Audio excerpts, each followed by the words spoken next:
Hello and welcome to another War Thunder video. And well, today we're going to be looking at the guns for Germany and Italy. And well, if you thought that the American video wasn't long enough, oh boy, you're going to have fun with this one. Just to kind of start us off, the Italians and Germans combined have 5 different 30 caliber machine guns. Well, just for the sake of my sanity and yours, I'm only going to be doing demonstrations on 3 of them or on 2 of them actually, because 3 of them have the same belts and the only difference is the rate of fire and the ammo load. So I'm not going to demonstrate them just because they're not on a whole lot of airplanes, so you're not really going to see them very much, if at all. So yeah, I'm just going to I'll touch on them, but I'm not going to do demonstrations on them just because these videos are already going to be long enough as it is, and I don't want to make it any longer. Go ahead and do the demonstration on our first one, though, or at least talk about our first one. We have the Bereda 7.7mm machine gun. So this is the Italian 30 cal, and you're not going to see it on a whole lot of airplanes. You're going to see it on the 202, the Fulgore, the C202, and the C202D. This one and the premium one. You're going to see it on the C205 Series 1 at Tier 2 as well. It's in the folder with the 202 here. The BA65, the CR32 BIS, which you can still get if you buy it off the marketplace. It was the, what was it? It was the Tier 1 premium that you could buy to get access to the Italian tree. The other premium that you could get at the time for the quote-unquote closed beta for the Italian air tree was the G55S. So aside from the CR32, you're going to get it on the RE2002, the RE2001, all of them except for the CN Tier 3. So you're going to get it on the 2001 standard one, you're going to get it on the premium one, and you're going to get it on the CB. So not a whole lot of airplanes that you're going to see this gun on. And to be honest, you're probably not going to wish that it was, because when you see it, you're only ever going to have 2, and, well, your rate of fire is 900 rounds per minute, which for a 30 cal is pretty abysmal. So, low rate of fire, and you only have 2, so the volume of fire from these guns is not very good. What about the ammo load? Well, it's not very great either. The 2001 has 600 rounds per gun, as does the 2002. Everything else that has this gun is going to have 500 rounds per gun. So the 202, the BA65, 205, and CR32 all have 500 rounds per gun for this gun. So ammo load is, I mean, for a 30 cal, it's average. But 500 rounds a gun for something with this slow of a rate of fire and with as few of them as there are is not very good. So,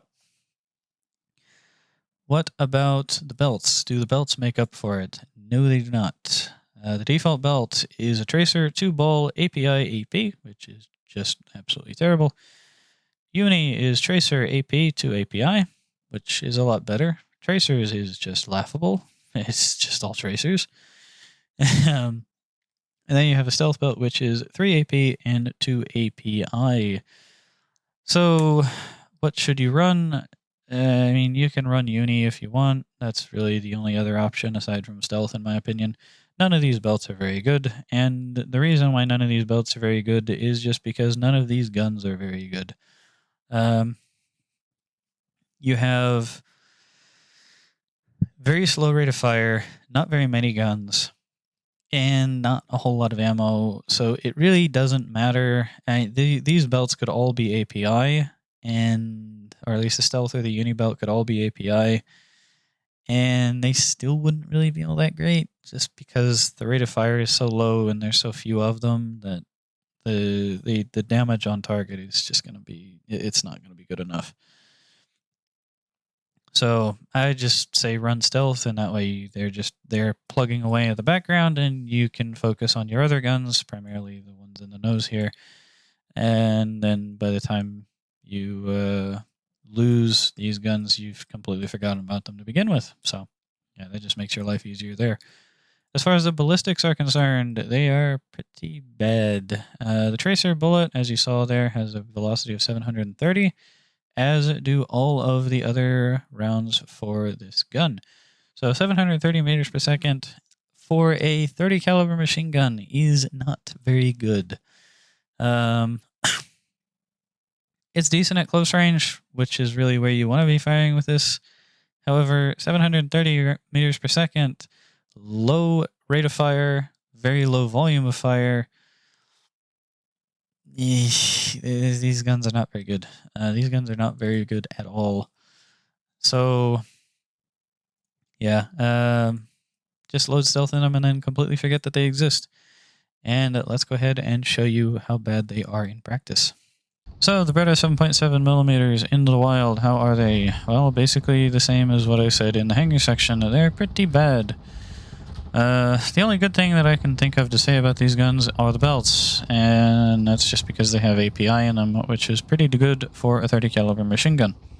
Everything else about them is either average or crap. However, the effective range is about 500 meters, about the same as any other 30 cal, and I should say not really that you can't get kills outside of 500 meters, or that you can't hit people outside of 500 meters. It's just that if you're going to actually do any meaningful damage to them, it's going to take you so much ammunition that you might as well just not even bother. Speaking of ammunition, the rate of fire is trash, the muzzle velocity is trash, and you will feel like you have a lot more ammunition than you actually do, and that's, again, just because the rate of fire is completely and utterly terrible. Being mounted on the wings usually, and also only having 2 of them, means that you're very reliant on your gun convergence in order to do anything, which is great for the 50 cals since they're usually mounted in the nose. However, for these things, it is kind of the kiss of death. On top of, like I said, only ever having 2 of them at a time, it means that you're really not going to do a whole lot of damage with them unless you manage to get really, really lucky. So yeah, that's kind of why I just say load stealth. Just let them plug away in the background and focus on the 50 cals. They'll do you a lot better in the long run.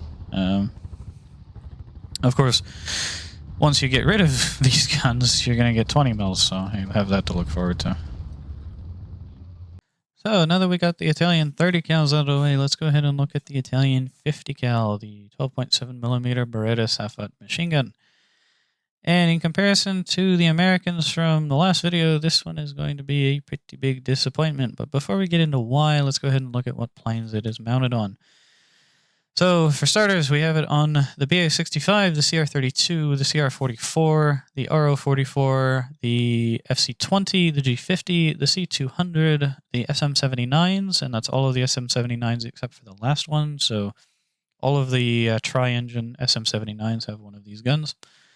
You're also going to get it on the RE2000 as well as the 2001, 2, and 5. So the entire RE2000 line has these guns. You're also going to see it on the C205 and the C202 as well as the G55 Sotosiri and the Series 1. And if I didn't mention a specific variant, by the way, that's because every single model of that line has these guns. So, for example, I didn't mention the 205 Series 1, 2, and the Series 1, 3, and N individually because all 3 of those planes have this gun. So, as for the rate of fire, it is absolutely abysmal at 700 rounds per minute, which if this were a cannon, that would be acceptable because it is a machine gun that is absolutely terrible. Yeah, this is already off on a bad foot. As far as the ammo loads go, they're a little bit of a mess, but they're either okay or not bad. As we saw here on the 202, 400 rounds of gun on the C202s, which is not terrible. You could definitely do worse than that.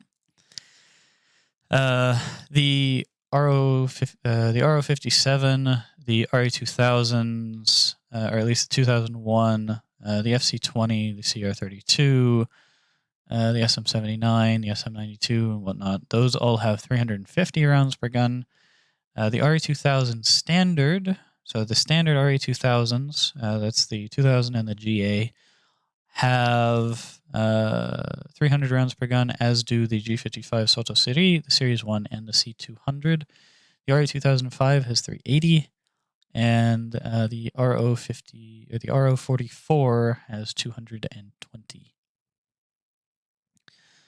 So actually, no, that's the G50 has 300 rounds a gun. The C200 has 370. So yeah, overall, ammo loads for the most part aren't that great or aren't that bad. The 202, the RO57 and whatnot, the RA2000s, 350, 400 rounds a gun isn't terrible. 380 on the 2005 is pretty good. 300 on the RA2000 and on the G50 is kind of mid. On the G55s, it's okay because you don't really have to worry. You're not really relying on these guns on the G55s. Although, and also on the Soto Seri, it really isn't an issue because you have 4 of them. So it's not too bad. Where these guns really do fall apart, though, is in the belts and in their stats. So let's go ahead and see what the belts are for these guns. And we're going to start with the default belt, as always, which is trash, tracer, 2-ball, incendiary, and an AP. Complete trash. The uni is AP, API, HE, APIT, and incendiary. So the uni belt is a complete mess. The air targets is APIT, API, HEF. Tracers is APIT, period. Stealth is 2 API and 2 HEF. So as you can see, this is the first 50 cal that we've seen so far that has a high explosive round in it. And it's not a very good high explosive round. So let's go ahead and look at the stats of these shells. First off, the muzzle velocity across the board is 760 meters per second, which is pretty crap. That's a very, very low muzzle velocity for a machine gun. You can get hits with them at range, but the effective range of these machine guns is about 400 meters, which is about the effective range of the 30 cals as well. So yeah, you really don't want to be firing outside of 400 meters. About 300 meters for these guns is, that's pretty good. Yeah, you really don't want to go too far out with these guns. You can get hits, but they're not very effective out there. So yeah, for the HE round, the TNT equivalent is 1.02 grams. The explosive mass is 0.6 grams of petin, which is pretty crap. Yeah, that's pretty bad. 1.2 grams or 1.02 grams is pretty bad. You make up for it by having ammo, but the problem is that the HE filler is very bad, and you don't have a whole lot, and your rate of fire is also pretty bad. So your damage potential is not really the greatest in the world. Now, as for what to load in light of all of that, well, before I sat down and did the recording for this, I just was kind of curious and I did a little bit of testing. So I went into the mission editor with the 202, and in one try with one ammo load, I just tried to kill as many planes as I could. I didn't try the default belt because I don't need to. It's crap. The uni belt, I got 16 kills with 800 rounds. The stealth belt, I got 18. The tracers, I also got 18. And in the air, I got 20. So, I don't know. I would take that as you see. I kind of have always loaded stealth just because of the HE. Occasionally, you can do fairly decently with the HE in this plane or with these guns. But I don't know. Sometimes they work, sometimes they really don't. And I mean, you can cosplay an American and just load the tracers and basically set everything on fire, but I don't know. It really isn't all that effective. One of the other things I should mention is while doing that testing, the tracers, all of my kills were fire, except for one. I think I got one kill where I shot the wing off of a P40F. Everything else was fire. The air was kind of a mix between, well, I should say fire pilots for tracers. The air was kind of a mix. It was a lot of fire kills and a couple of pilots, and occasionally I'd shoot the wing or the tail off of a plane. Stealth was more towards the structural side of things. A few less fires, a few more wings blown off and whatnot. In personal experience, I don't know. I feel like I've done better with air targets than I have with stealth. But at the same time, I don't know really. I would say if you're flying like tier 2 or tier 1 or yeah, like tier 2 or tier 1 with these things, or just something that doesn't have like an MG151 basically, because let's face it, the RO57 doesn't really have a whole lot of ammo to back up the 50 cals here for the cannons. I mean, and the FC20 is, well, we'll touch on that gun in a minute, but you don't want to run stealth on that gun either, or on that plane either. So, yeah, I don't know if you're running like the 205, well, the Series 3 or the N, or if you're running the G55 or the SM92, I'd say you should probably run stealth with these guns. Just kind of so that you can blink away with them if you need to at close range, and then like basically if you're out of 20 mil or almost out of 20 mil, you don't want to waste it. You can just soften them up a little bit and then hit them with the 151s and blast them out of the air. Kind of in the same respect as with the A&M2s on the American tree, but in this respect, it's more towards the side of you're just loading stealth so that they're out of the way and you're not thinking about them. I mean, you can load uni with it, and actually, if you're flying a 202 or like the standard 202 here, the D,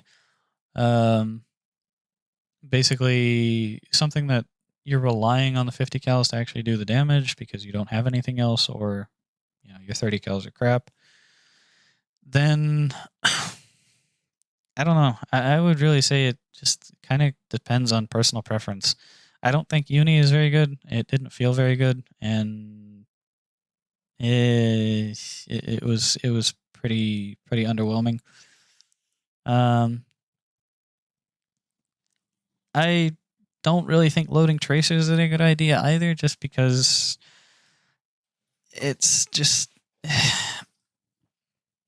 all you're going to be doing is setting fires and killing pilots. You're not really going to be doing any substantial damage to the airplane. And if you want to do actually substantial damage without just setting everything on fire, I mean, tracers and air are the only other two options, and neither are really all that good. So I would kind of just say, again, it kind of just depends on your personal preference. I personally load stealth. I think air is probably a little bit better. But yeah, enough of me rambling. Let me just show you what it looks like. So the Bereda 50 cals in action, how are they? Kind of a disappointment, to be honest. They have a lot of potential in their belts, especially having that HE round.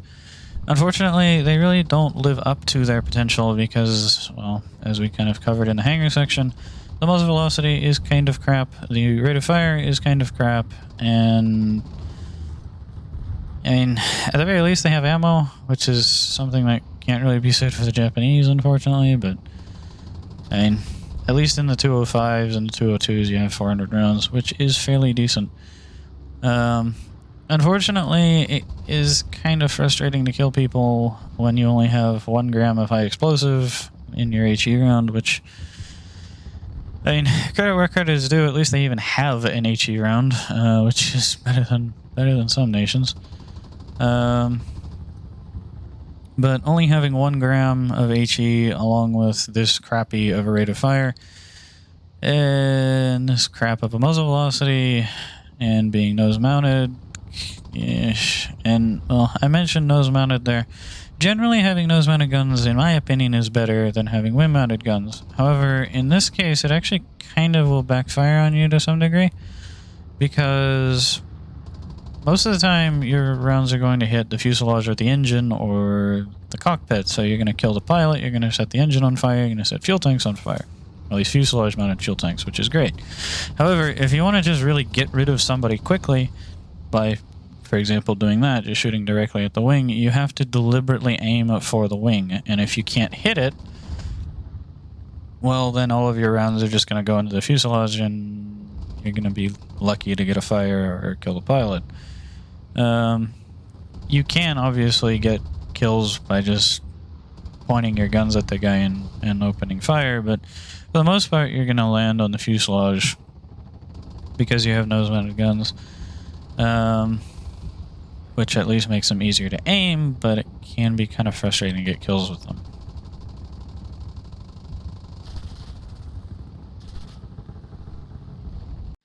Now, with the Italian 50 cals out of the way, let's go ahead and look at the Italian 37, the 37mm Bereda Model 39 37/54.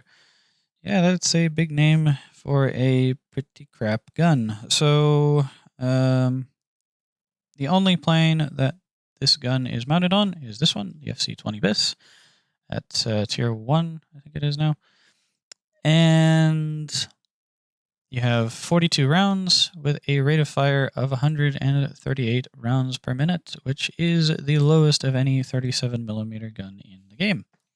That is not the only thing that it shares the lowest stat with, however, because if we look at the air target belt, it has the lowest HE filler of any 37mm gun in the game, and that's almost as low as some 20 mils.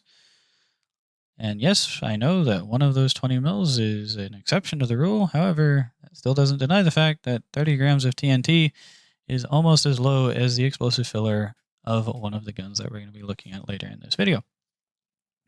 Now, of course, as you can see right here, the default build is HE-AP, so there's really nothing special about that. And then you have your AP round, which almost has as much TNT filler as the HE round, which is nothing if not pathetic. So yeah, the velocity on both of them, however, is 800 meters per second, which is pretty good. The stats on the AP round, there you go, you got 23 grams of TNT, 800 meters per second. The pen is pretty good. For a low tier 37mm gun for air to ground, this is a very good gun. For air to air, though, not so much. And, well, just to kind of show you how bad this gun actually is on the demonstration. Alright, so now for this trash can, the Bereda 37mm gun. And if the hangar segment wasn't scathing enough of a review of this thing, then this is going to just drive the point home even harder for you. I will preface this by saying that this gun was remarkably well behaved, like you can see there in this segment. However, you are going to see in a little bit a P40 just tank a 37 like it's nothing. Unfortunately, that is something that you are going to have to get used to with this gun. It's not quite as bad as with the American 37, however, that doesn't say much considering the M10 has 1/3 AP. So yeah, I do not have very rosy things to say about this gun. At the very least, you have ammo and you have muzzle velocity. However, the rate of fire is trash, as we saw in the previous segment. Here is a P40. That's just going to tank a 37, by the way. Oop, and no, there is no end to the frustration when that happens to a biplane. Let me assure you, it will happen. So yeah, the rate of fire is complete trash. The muzzle velocity with the explosive filler is also pretty trash. Like I said in the hangar segment, it is the lowest of any 37mm gun in the game. Of course, not by a whole lot, because we have the Japanese, which are arguably about as bad as this gun. However, I will leave that up to debate when we get to those. When we get to that video. Overall, no, I do not like this gun, and I don't like the plane that it's mounted on anymore. So let's go ahead and move on to the actual Germans.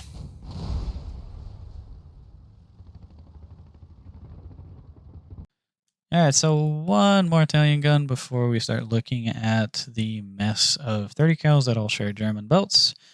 The 102mm 102/35 Mod 14. So this is only found on the P108A Series 2, as you can see here. And the rate of fire, 20 rounds a minute. It's hand loaded. You have 50 rounds.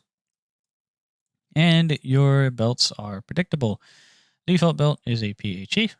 Armor targets, there you go. There's the stats. You got 80 grams of TNT moving at 750 meters per second with a pretty nice pen table, 150 millimeters at 500 meters, or damn near, at least against flat armor. So yeah, this is a pretty good gun for killing tanks, and I think it's a ship killing gun off the top of my head, but yeah, you can use it for killing tanks, and it works perfectly fine. The HE is moving at the same speed, 750 meters a second, and you have an explosive mass of almost 700 grams, which is pretty good. Having almost a kilogram of HE coming out of your gun is not bad when you're shooting at a plane. However, of course, it's not going to be very good at it because you're flying a quad-engined, what is effectively a heavy bomber, and you have a 20 round a minute rate of fire. So yeah, if you hit something, it dies. Good luck getting that shot, though. Alright, so now on to all of the guns that share the belts with the MG17. And the first one, since we're looking at the Italians already, is the 7.92mm FN Browning machine gun. So the rate of fire is 1050 rounds a minute with 700 rounds per gun, and it is only on the IAR 81, which is an Italian premium for like 1300 gold or something. And very quickly, I'll go ahead and just show you what the belts look like, but they're the same as the Germans. So I'm not going to go into detail on them here. So that out of the way, on to the next gun.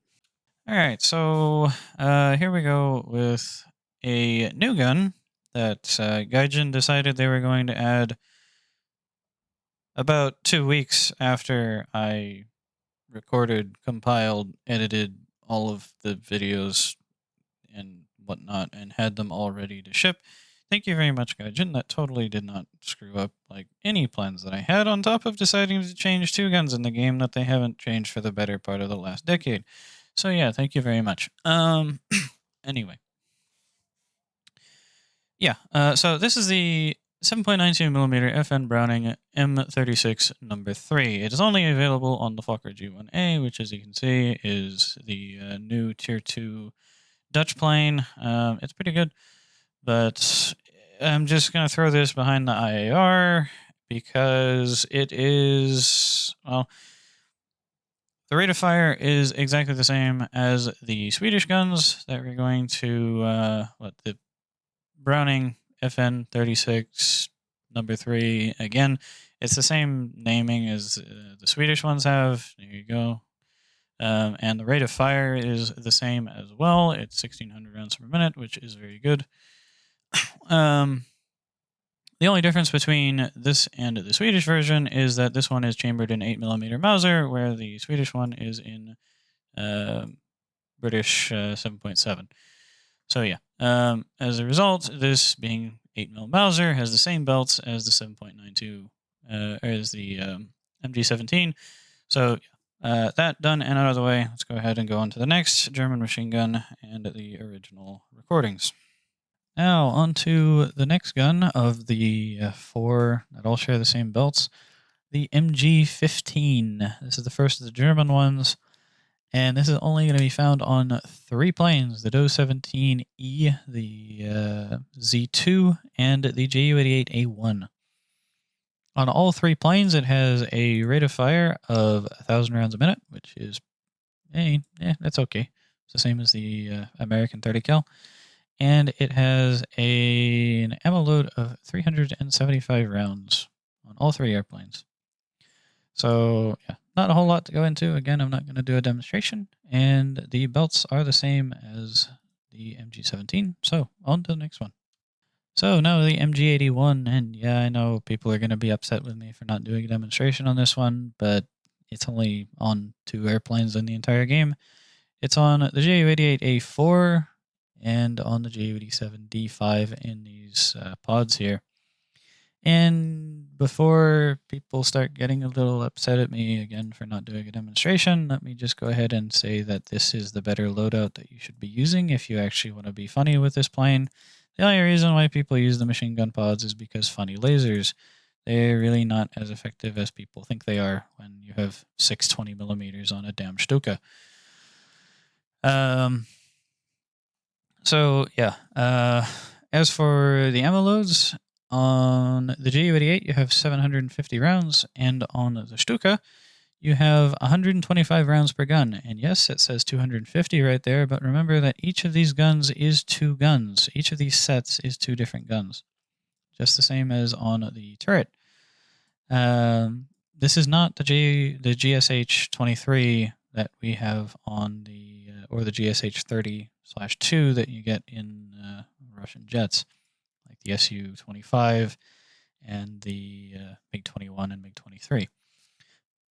As far as the rate of fire goes, well, you kind of saw it there. For the forward firing mount, it is 1,100 rounds a minute, which is considerably slower than the turret mount, which is 1,600.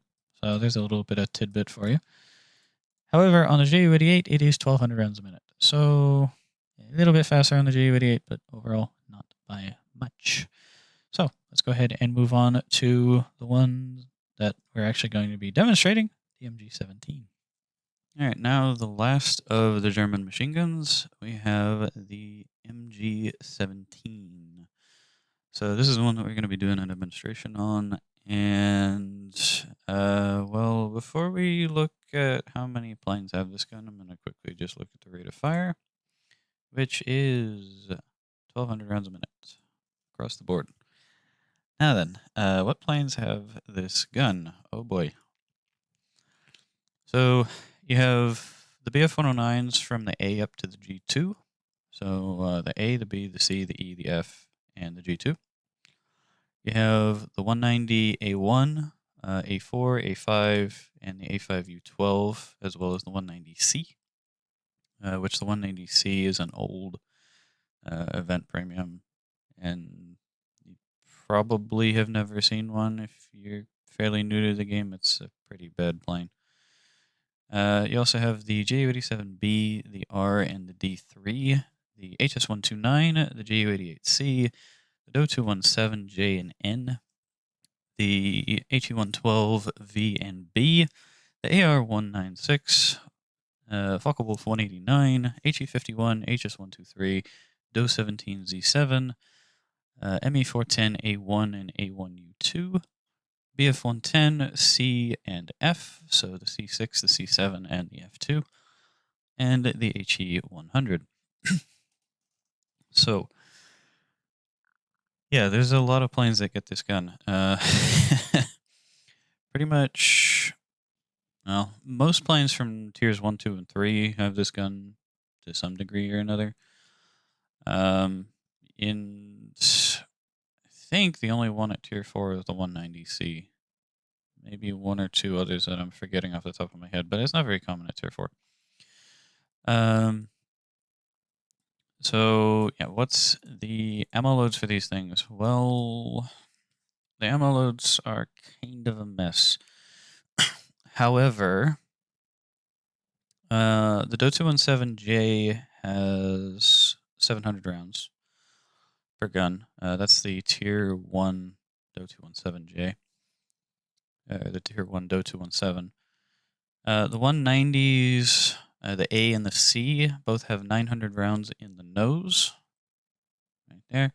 And then the A1 has 1,000 rounds in the wing, but that's the only one with 4 machine guns. The gun underneath the cannon on the Ju-88 has 800 rounds, and then the others have 1,000.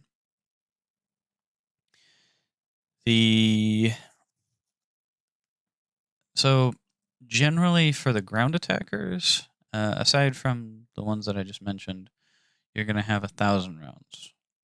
So the Ju-80, the Ju-87, HS-129, the 189. Actually, no, the 189 doesn't. The Do-217, the BF-110, the 410s, whatnot. Those are all going to have 1,000 rounds. And the 109s, or generally the fighters, so like I said, the 109, the AR-196, the 189, the HS-123, HE-100 are all going to have 500 rounds. Of course, the HS-129 or the HS-123 is a dive bomber, but it also has 500 rounds. And to be honest, it's a better fighter than it is a ground pounder anyway. So yeah, most of the 109s and most of the kind of smaller planes are going to have 500 rounds. But the twin engines, or like the Ju-87, are going to have 1,000. There are a couple exceptions to that, and that is, well, obviously one, the 190s wing guns, which have 1,000 rounds, like I just pointed out, and then also the BF-109E. So the E1, 3, 4, and 7 all have 1,000 rounds per gun in the nose. The wing-mounted guns on the E1 have 500 rounds. There's also the 109C, which has 500 rounds in the nose and then 420 rounds in each of the wings. So, with all that out of the way, what are the belts? So the default belt is APT, API, AI. The uni belt is APT, AP, AI, API, and that AI is just adjustment incendiary. It's basically just a glorified HE round. Then you have a tracer belt, which is all APT. Stealth, which is AI, 3 AP, and 1 AI. As far as what to load, tracers. I don't know why, but for some reason, the tracer belts on these guns just do more damage than all of the other belts. It really doesn't make any sense to me, but whatever. That's the way that it is. So just load tracers. At least I would say load tracers at tier 1 and 2. So planes like the 190A1 here, the HE100, the 109F1 and F2, the 109Es, so on and so forth. The planes at tier 1 and 2, I would recommend loading tracers for those, although with the Do-217 and the Ju-88, you could probably get away without it. Probably more on the 217 than on the Ju-88, but yeah, I would recommend loading tracers on those planes. But then when you're talking about like the G2 and the F4, I would recommend just running stealth, because you don't need to be relying on these guns when you're flying the 109 F4 or the G2. In the case of the F4, you have a 151 20 mil, which on its own is fine, and then you can take the 15s if you want. And then on the G2, again, you have the same 20 mil on the nose, but then you can also have 20 millimeter gun pods, so there's really no reason to be relying on the machine guns at that point. If you want to run tracers in the F4 and the G2, I mean, go right ahead, it's up to you.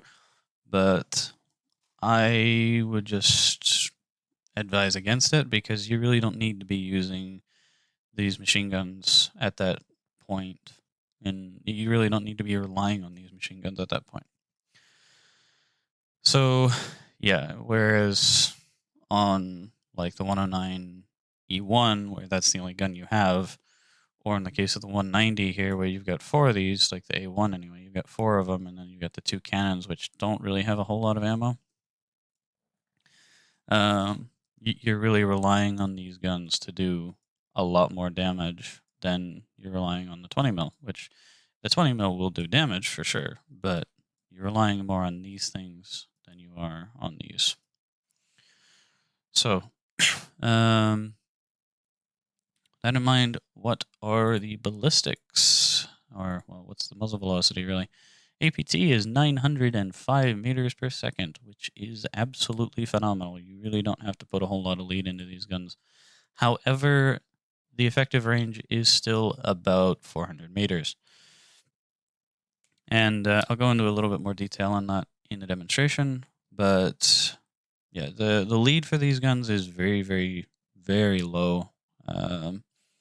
But you still really don't have the range to go out and touch somebody. It is still a 30 caliber machine gun. So before I ramble on too much, let's go ahead and show you what they look like in practice.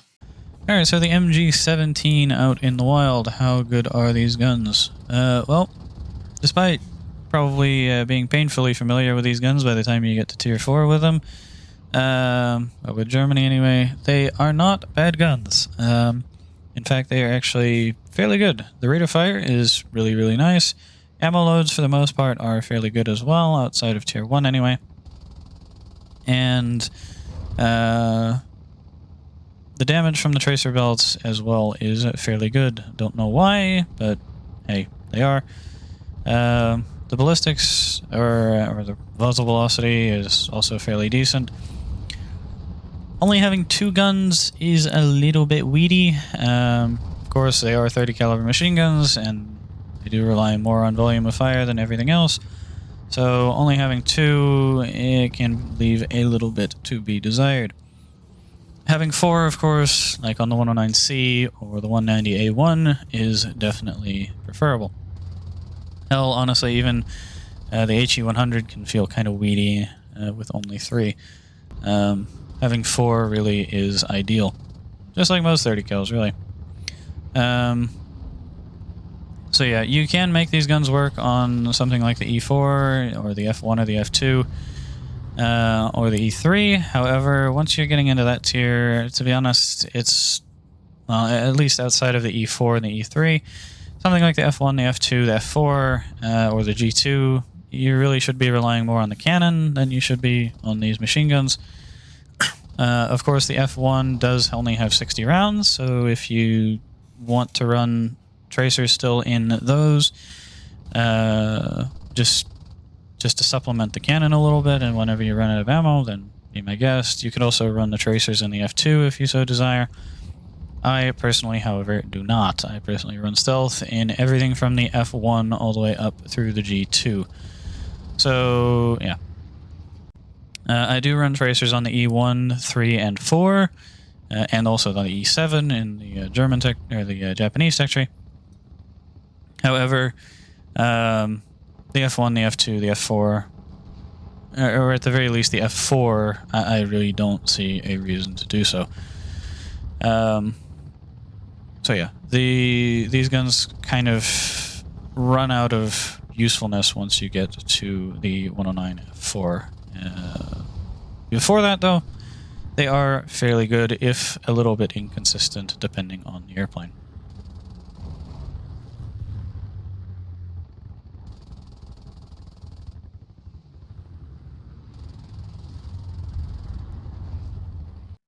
Alright, so now that we got the 30 cals out of the way, let's go ahead and look at the MG131, the only 50 cal type gun that the Germans have.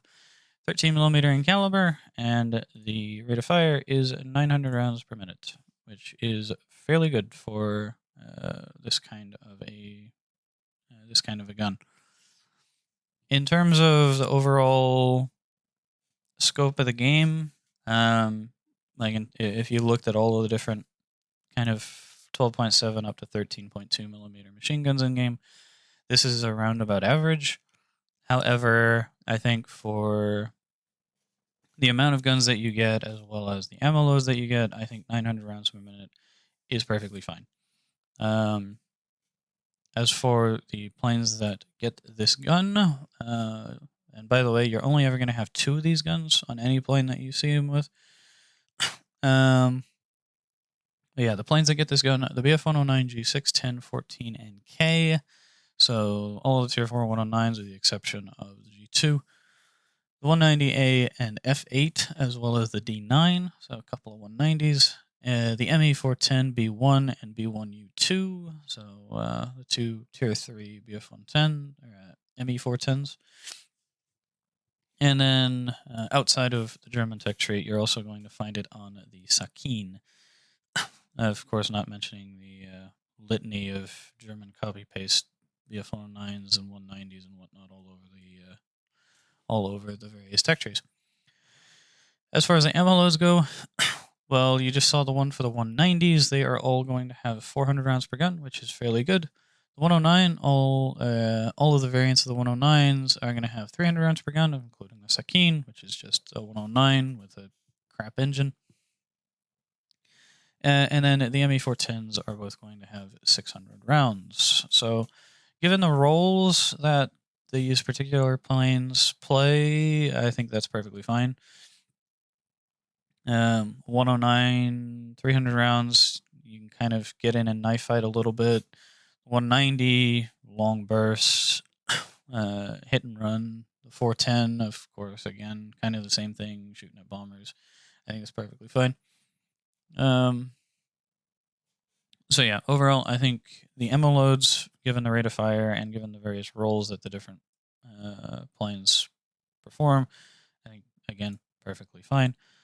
As for the belts, well, the default belt is Incendiary Tracer, APT, or IAI, which is just trash. Air targets is still trash. 2 APT, 2 Incendiary Tracer, 1 IAI. APT is exactly what it says on the tin, all APT, as is Stealth, which is all API. So, neither of these belts are really all that good. The only thing that you want to be running is IAI, Immediate Action Incendiary Bullets, so basically HE. You have a 750 meter per second velocity, 1 gram of explosive filler, and 1.7 gram TNT equivalent, which is fairly low. Not quite as low as the Italians, obviously. However, this is still on the low side of things. The velocity is also on the very low end of the spectrum. This is the lowest muzzle velocity for any of these kind of 50 cal type rounds. And honestly, I think it kind of works in your favor. And I'll explain this a little bit more in the demonstration segment. But the velocity and the overall ballistic performance is going to be very similar to the MG151. And by the way, actually, I should mention that this IAI belt is all tracers. And you're going to see that in the demonstration segment, but this is all tracers. So you can run IAI in these 13s, and then if you decide to, you can run Stealth in the 20s. And the 20s and the 13s are going to be hitting basically the same point. So there's that to take into account. So yeah, before I ramble on too much about these things, let's go ahead and show you what they do in practice. Alright, so now the MG131, which is a fantastic upgrade to the MG17, let me tell you. You are going to lose a little bit of ammo, muzzle velocity, and rate of fire, obviously. However, in the long run, it is not going to matter. There's really only 2 things that I could potentially see that are going to be negatives against this gun. The first of which is going to be the explosive filler at 1.7 grams TNT equivalent, which, yes, is kind of on the low side. However, it really doesn't matter in the long run. As long as you get a couple of hits on a lot of the fighters in the game, it is going to kill them. Combined with the fact that you have a 900 round per minute rate of fire, which is very good for a 50 cal, and you have 600, 800, 1200 rounds going down range, it is going to add up and is going to add up very quickly. Combine that with the MG151/20, which is, of course, one of the hardest hitting 20s in the game. And you have a combination where, yes, even if the 20 mil doesn't kill it, it doesn't matter because you have these things to finish off, or at least the cumulative damage that these things are going to cause is going to kill them if the 20 mil doesn't, or is going to allow the 20 mil to just finish off whatever you are hitting. As you can see, they will let you down occasionally. However, for the most part, it's not going to be that big of an issue. Speaking of the MG151, the other thing that people would probably complain about with this gun is going to be the muzzle velocity. Personally, I think that the 750 meter per second muzzle velocity is a massive boon for this thing because the velocity of the MG151 is so similar to these guns. Remember, the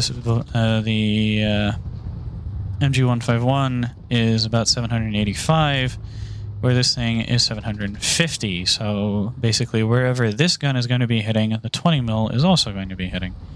So yeah, overall, very good guns. So now that we got all of the machine guns out of the way, let's go ahead and look at the 20mm cannons, or well, just the cannons in general. And we're going to start off with the MGC/30L. It is only on one plane, the HE-112A. It has a rate of fire of 125 rounds a minute. If it had 135, it'd be a little bit better probably.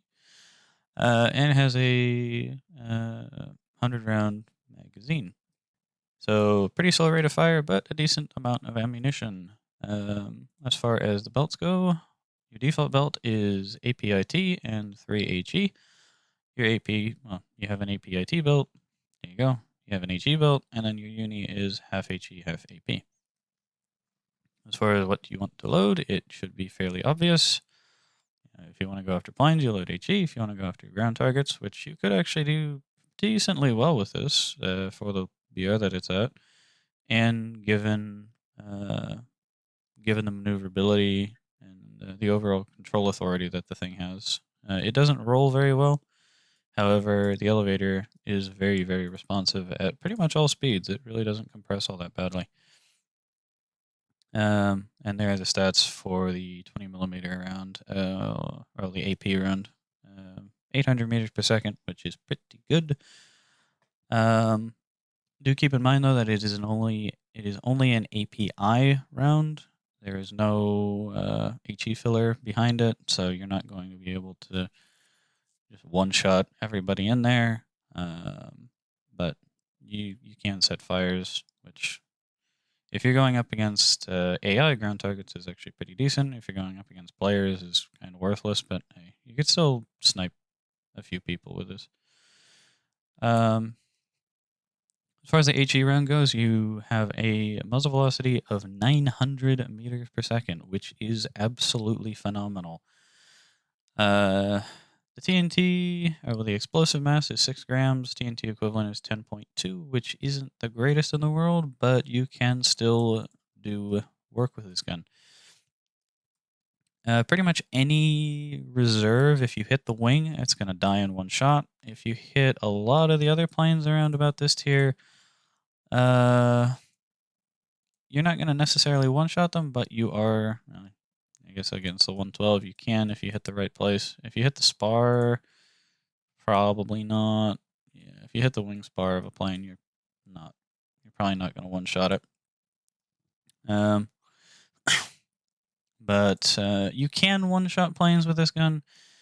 Sometimes it doesn't, though. It's a little bit funky. Only having 10 grams of HE filler, or 10 grams of TNT equivalent, isn't the greatest in the world. It's better than a lot of planes, but given how low the muzzle velocity, or how low the rate of fire is on this gun, it can sometimes be kind of hard to get hits on targets.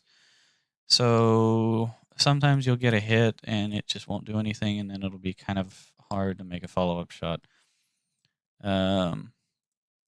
But before I ramble on too much, let's go ahead and show you what it looks like. Alright, so the MGC/30L, and yeah, if that isn't enough of a mouthful, I don't know what is. So, overall, this gun it's weird. The rate of fire is, of course, trash. The muzzle velocity is not, and the HE filler is on the better side of average, I would say. It's not great, it's not terrible. For the tier, it's fairly decent, but of course you have a very low rate of fire, which is not stellar. You can one-shot a lot of the planes that you're going to see, however, you can also just kind of fluff your shots and it's not going to kill anybody, or at the very least it's just going to like cripple them or mildly inconvenience them depending on where you hit them. Bombers are kind of resistant to this gun occasionally. On top of that, having such a low rate of fire but a high muzzle velocity, I don't know if it's the muzzle velocity itself or just the rate of fire, but it feels like planes will just fly in between your rounds sometimes, and it can be kind of awkward to get the gun on target and actually hitting people with this gun. Fortunately, at the very least, it is mounted on an HE-112A, which is a fairly nimble little platform. And will save your ass a lot of times, let me tell you. But yeah, it's a good gun, but it can be kind of awkward sometimes. So, of course, you do have 100 rounds, which is pretty nice, but you don't have any machine guns to back it up, which is kind of unfortunate. So yeah, overall, I like the gun. Your mileage may vary, though. Alright, so now that we've got the 30L out of the way, the C/30L, let's go ahead and look at the MGFF cannon. Now, this gun is still not very common within the German trade. However, it is very easy to confuse this gun for the gun that we're going to look at next, which is the MGFF-M. And that M is very, very, very important. Which we're going to see why when we get done with this piece of shit. So, what is the rate of fire? 520 rounds a minute across the board. Ammo is 60 rounds. It is a drum-fed 20mm cannon. So you got 60 rounds per gun, period, on all of the planes that this is equipped on, which will be the AR-196, both the German and the Swedish one, until they put the FFMs on the Swedish one, like I hear it's supposed to have. I don't know, though.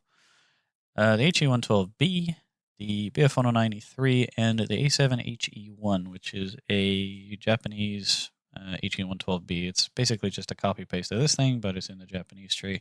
It's like 500 gold, 550 gold or something like that at Tier 1, and if you buy it,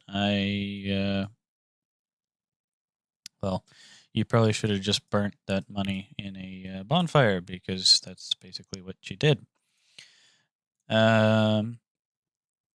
As far as the belts go, they are all universally awful. Default belt is 2 incendiary tracers and a PHE. Uni is an incendiary, 2 frags, fragmentation incendiary tracer, and an APHE. Air is 2 frags, API, APHE, and an incendiary. Tracers is 2 incendiary tracers and 2 frags, and stealth is all APHE. As for what you should load, Uni is probably the best option, either that or air. I don't really know. I just run Uni because, I don't know, I guess it seems like the less shit option.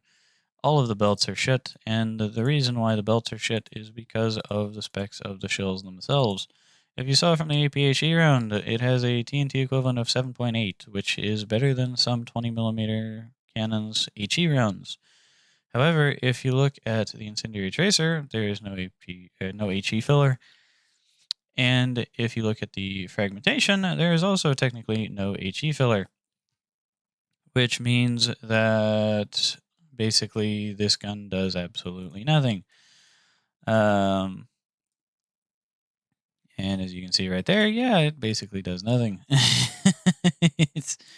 This gun is garbage, and you can see there the velocities: 580 for AP or APHE, 585 for incendiary, 600 for the frag, and then the API is the same as the APHE. Of course, good luck actually penetrating anything with 19 mils of pen at 10 meters against flat armor. So, yeah, even though you have a pretty decent HE filler, you're not going to pen anything because your velocity is too low. And so, yeah, the velocity of these guns is complete trash. The shells are trash. The damage is trash. These guns are just overall trash. And to show you what they actually look like in practice, let's go ahead and on to the demonstration. All right, so how do the MGFFs run in practice? Well, I'm going to say this here. This segment is going to be a little deceptive. This is going to be one of those segments where they're going to look like they're doing fairly well, but they're really not. Most of the kills that I'm going to get here, I mean, as you can see there, I hit the P40 with one shot and I set him on fire and he died. Well, of course, remember, that's because the AI, as soon as they get a fire hit, or as soon as they get a fuel tank fire, they just bail out of the airplane. In reality, I'm really not doing a whole lot of damage to these things. I'm just setting them on fire. Especially if you get hit with one of these guns in-game, you're going to see that, well, you get set on fire, but if you look very closely at the damage at the bottom of the screen, as soon as you took that fire hit, it really didn't do a whole lot to you. It's really just the fires that are going to kill you with these things, and that's about it. The ammo is pretty lacking. The shells are pretty bad. The muzzle velocity is well, it leaves a lot to be desired. Yeah, they're just not very good guns across the board. You can occasionally just break stuff off of planes. As you saw there, I broke the flap of a P40. But for the most part, you're just going to be setting things on fire and praying to God that they die from that, or just getting fed up and just using the machine guns, because honestly, that's probably a better alternative. On top of that, most of the guns, or most of the planes that have this gun are not very good. HE-112B is an example. So, yeah, not really a fantastic gun. Okay, so now we got that shit stain out of the way. Let's go ahead and look at the MGFFM. So this is a much better gun. And, well, what are you going to get this gun on? You're going to get it on the BF-109 E4, 7, and F1, the 190 A1, 4, and 5, the standard A5, the JU-88C, the BF-110 C7 and F2, and the DOE 217J. As far as the ammo loads go, on the 190s, you're going to have 90 rounds, and that's going to be on the outboards. The JU-88, you're going to have 120. The BF-110 is 180. The DOE 217 is 200, and the BF-109s are all 60. As far as the rate of fire goes, it is 520 rounds per minute, the same as the FF. And let's see, let's have a look at the belts before I get into ballistics. Default belt is Incendiary Tracer, HEI, and APHE. And if you look at the HEI there, High Explosive Incendiary Tracer, Minengeschoss, that is the big change between the FF and the FFM. We're going to look at why that is so important in a minute, but first let's finish up with the belts here. So the Uni belt is Incendiary Tracer, 2HE, and an APHE. So basically they've taken the frags from the FF, the Fragmentation Incendiary Tracer, and they've swapped out the two frags rounds on the uni belt, and on the default belt, they've swapped out one of the incendiary tracers. Air targets is completely overhauled. It's 1 frag, 2 HE, 1 frag, 2 HE, APHE, which is a bit of a mess, but oh well. Tracers is all incendiary tracers, or as we call it, complete garbage. Stealth is an APHE, 3 HE, and an API. So, what should you run? It depends. Either air targets or stealth. It really depends on your personal preference. And also, I would say whether you're playing sim or sim or arcade, or sim/realistic or arcade. If you're flying the 190A4 or 5, or I guess the 190A1 as well, if you want to do this. On the A1, if you want to just run tracers in the machine guns, which is what you should do, you can run stealth in the cannons and then use weapon selection and just fire with the just fire with the machine guns until you get to within like 300 meters, and then open up with the cannons and blast the poor guy into oblivion. The Ju-88, the BF-110, the 217, again, those I would say.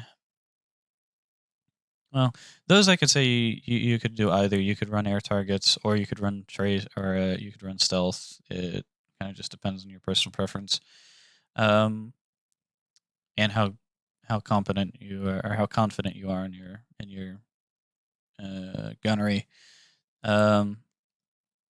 Remember, this is just a derivative of the MGFF, so the ballistics are pretty shit. The special round it has a higher muzzle velocity than the other shells available to this gun, which is important. But it's still not 900 meters per second like your machine guns are, so take that into account if you decide to run stealth. On the E4, E7, and F1, so the 109s basically, if you're in realistic or sim, I'd run air targets, just because they're... I mean, you could run stealth and you could get away with that, and you could do really well with that. But the reason why I would say it's fine to run stealth on the 190 is just because the 190, you've got the other 4 guns, whereas on the 109, you only have 2, and they're kind of far away from the 20 mils, whereas on the 190, they're a little bit closer, relatively speaking. So you can get away with it a little bit more on the 190 than you can in the 109. On the A4 and 5, though, I'd just say run stealth, because the important round that this is firing has the same velocity as the 20 mils on the inboard for the A4 and the A5, and they are different, and we will look at that in a minute. So yeah, on the A4 and 5, I'd just say run stealth on the FFMs, just because they have only 90 rounds. They are important. They will help you, but they only have 90 rounds, which means the inboards are going to be firing for much longer than these will. And so for that, you can just run stealth, and they'll hit the same point that your inboard 20s will. So you don't really need to worry about it. As far as the specs of the shells go, well, before I talk about the HE round, the ballistics are a little bit different. The AP is the same. The API is the same. The tracer belt is the same. It's 585, but the frag and the incendiary tracer have a little bit more velocity on them. The frag is 675 now instead of 5. I think it was like 600. And the incendiary tracer, at least for all the belts except for tracers, is now at 675 as well, instead of what was it? It's 585 or something, I think. The stealth belt APHE is also at 675 instead of 580, and the API is still at 580 as well. So now for this round here. High explosive incendiary Meningsschuss. So this is the special round that the Germans get access to, and it starts here on the MGFFM. You also get it on a whole host of other guns that the Germans have, and we're going to look at them later on in the video.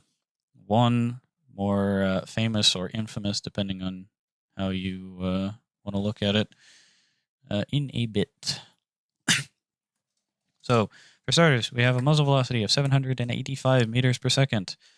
And then we have the explosive mass, 18.6 grams, which on its own is better than every other 20 millimeter cannon in the game.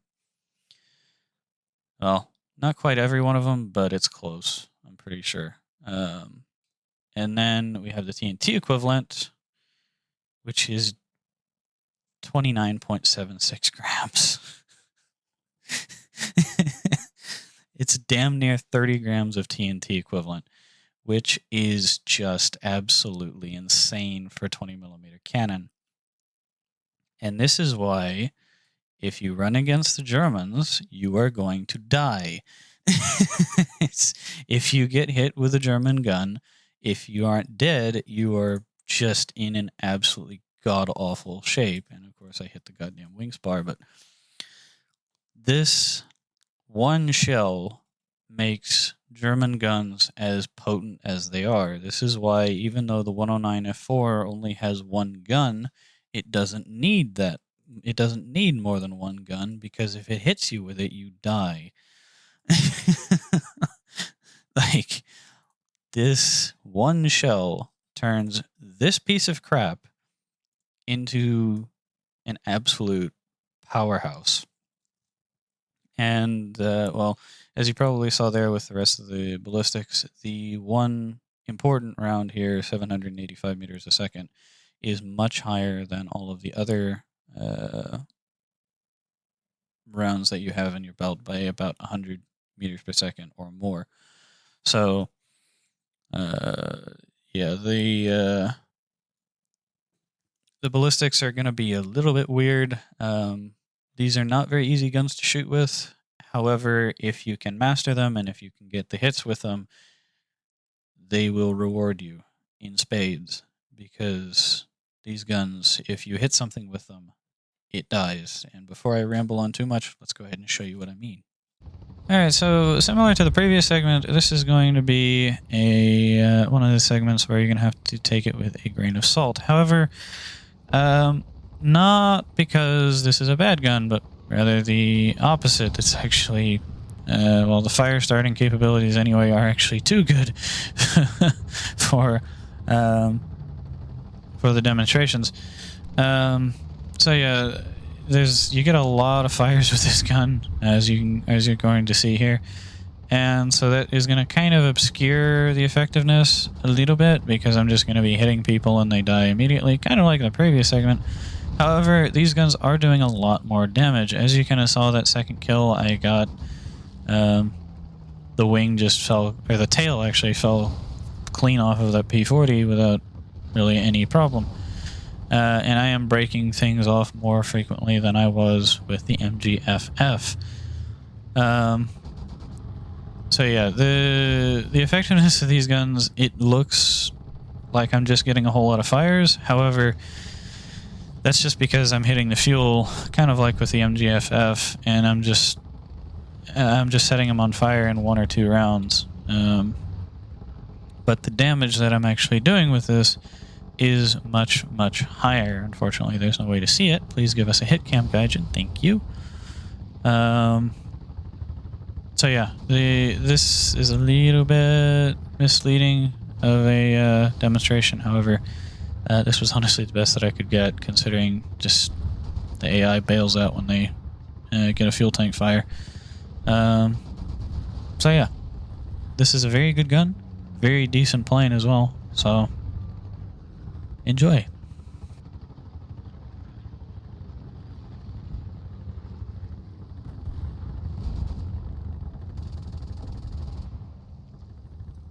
All right, so I'm going to tease you a little bit here, and we're going to look at an MG151. And I can already hear everyone screaming, "Oh, he's going to look at the MG151. Ooh, yay, yay, yay, yay, yay." No, we're not going to look at that one first. We're going to look at the MG151-15. This is the little brother to the infamous MG151/20, which we're going to look at next, I promise. And this one is far less common than the 151/20, but that is not really that's not really saying much, considering that the MG151/20 is mounted on basically everything. So yeah, what are the differences between the 20 and the 15? We'll get to that in a second, but first off, what is it mounted to? Well, you're going to get it at Tier 1 if you go down the bomber line on the HE115, so the HE115. It's a little twin-engine float bomber, not really remarkable. You're also going to get it on the BF-109F2, the BF-109F4 in the gun pods, as well as both DOE 335As, so the 335s in the tech tree. You're going to get it on the A1, just flat out. You don't have an option with it. However, on the A0 here, you can unlock them and switch them out for the 20s. Actually, no, you don't have to unlock them. I forgot. They removed that a long time ago. Yeah, so you start off stock with the 20 mils. However, if you want, you can swap them out for the 15s. Why you would do that is entirely beyond me, but hey. So yeah, it's not a very common gun. Like I said, you get it on the 109F4 and the F2, and that's aside from the DOE 335, which, I mean, you'll get it on, like I said, you'll get it on the A1, but most people are just going to skip the A1 and get to the A0 because it's got the 20 mil. And so, yeah, it's not a very common gun. You don't really see people flying planes with this gun very often. Aside from the F4 in arcade, people run the gun pods on the F4 just to kind of supplement the one gun that you get in the nose. So yeah, let's go ahead and go on to the specs of the gun. Rate of fire is the same as the 20 mil, 700 rounds a minute, which is decent. It used to be 750, and to be honest with you, I wish it still was, but oh well. Ammo loads on the on the F4s, you're gonna have 135 rounds in each of the pods. On everything else, you're gonna have 200 rounds. So all of the nose-mounted guns, you're gonna have 200 rounds. That's on the 335, the 115, the F2, and so on and so forth. As far as the belts go, default belt is trash. APT, 2 incendiary tracers, and 1 HEFT. Uni is 1 AP, 1 HE. So half AP, half HE. Air targets is 1 AP and 3 HE. And armor targets is 3 API-C. Armor piercing incendiary cement core, or cement core. Basically, it's a APCR round, kinda, or a high velocity AP round, and then you have an HE round to back it up. As far as what you should load, well, if you're going after air targets, you should load air, obviously. If you're going after ground, use armored targets, and it is actually pretty good for that, as you can see by the penetration table right there. This is actually a pretty decent gun for shooting at ground targets, and you will definitely see people doing decent work with the BF-109 F2 in ground battles. So yeah, as far as the ballistics go, the APT has a velocity of 850 meters per second, which is completely ludicrous.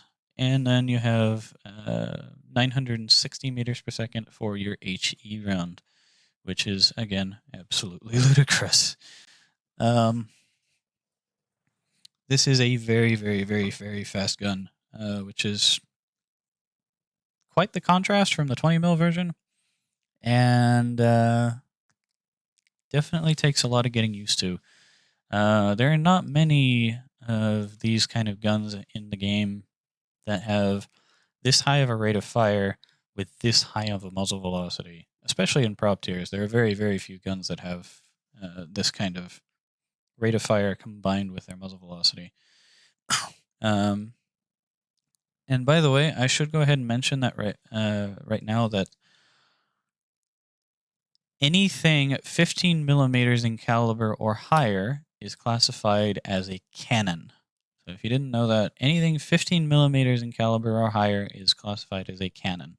So that technically means that the Russian 14.5 millimeter machine gun is a machine gun, where this is a cannon. And taking that into account, let's look at, well, you can kind of see it already, but the HE filler.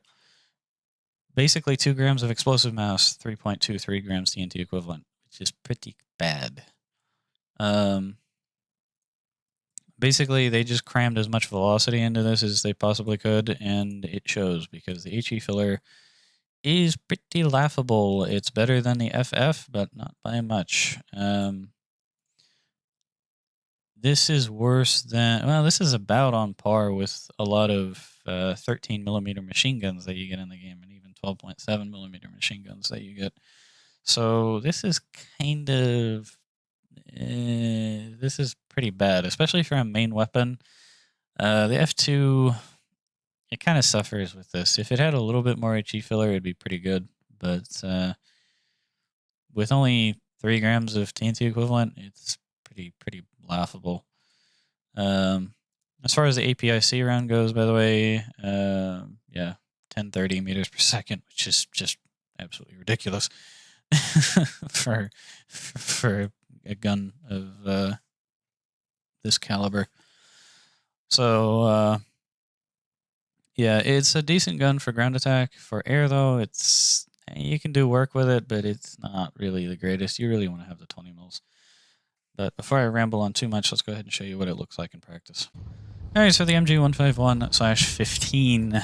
My thoughts on this gun are that it could be good, but instead it is just inconsistent. Most of this gun is fairly decent. The rate of fire, the muzzle velocity, the ammo load, all fairly decent. I just wish it had 300 rounds instead of 200 for how much damage it does, which is the Achilles heel. Having only 3 grams of TNT equivalent, while you can get structural kills with it, is very inconsistent. For the most part, you're going to be setting fires with these guns, with this gun, and as a result, it feels more like a machine gun than what is technically a cannon. So, overall, I want to like it, but it's not really the greatest in the world. Sometimes you'll fire 2 or 3 rounds at somebody and the entire plane falls apart.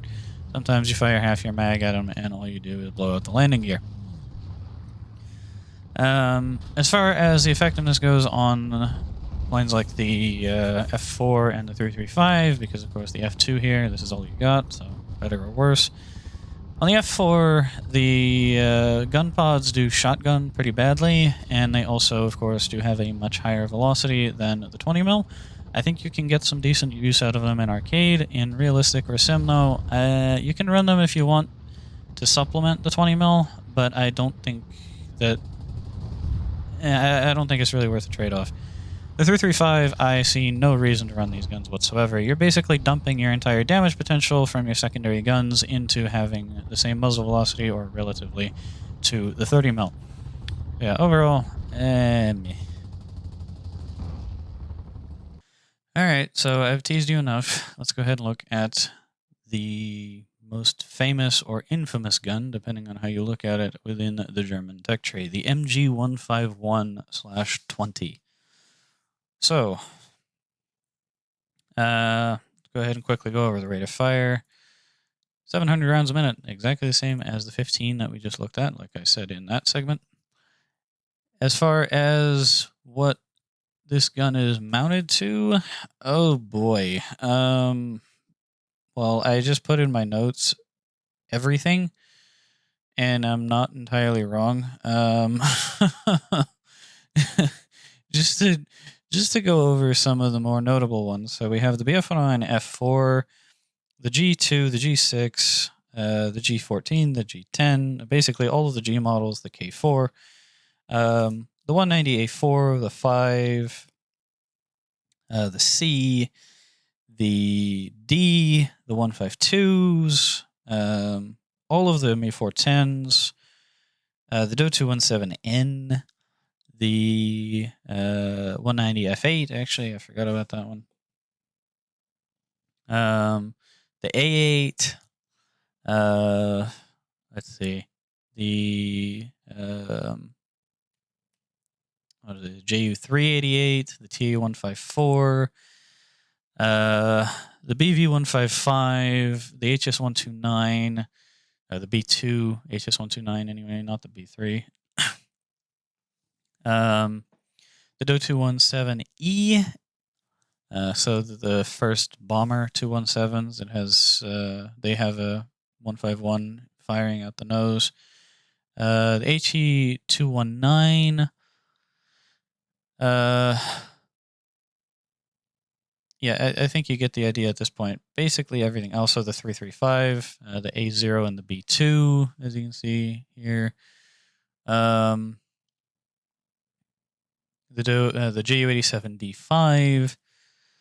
And the Do-217, the Do-17 Z7, the Tier 1 Do-17. And that's just all in the German tech tree. Outside of the German tech tree, you get it on the MB175, the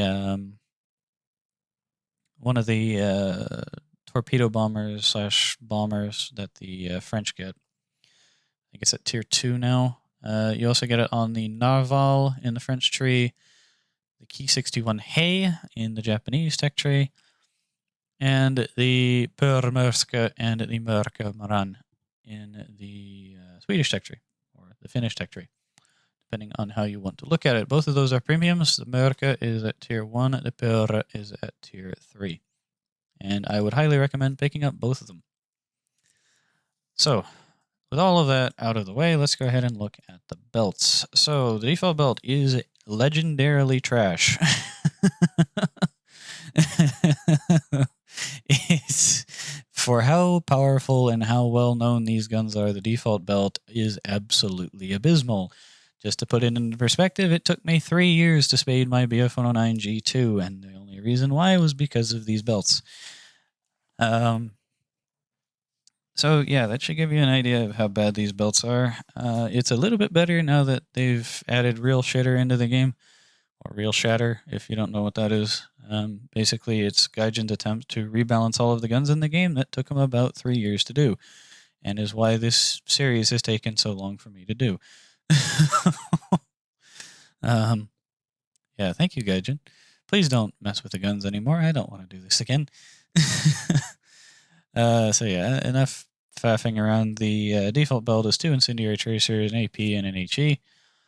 The uni is the it's a incendiary tracer, 2 HE, and an API. So it's basically the same as the MGFFM, but they replaced an APHE with an API. Air targets is 1 API, 4 HE, and an incendiary tracer. Armor targets is 3 APHE, 1 incendiary tracer.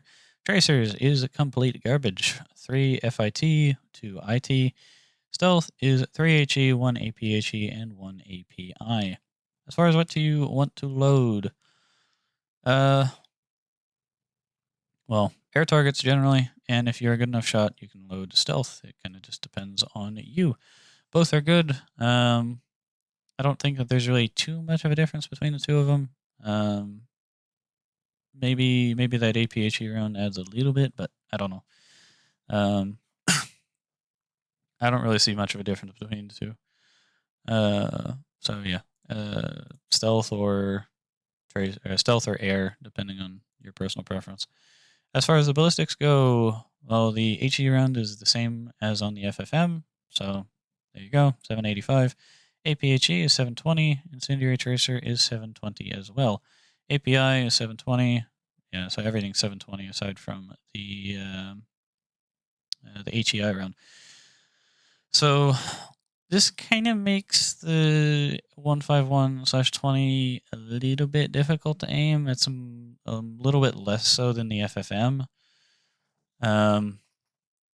But it can be kind of hard to aim the 151 just because, well, it's not 110 meters per second or more, but it is still a decent, it's about 60 meters per second, which can sometimes be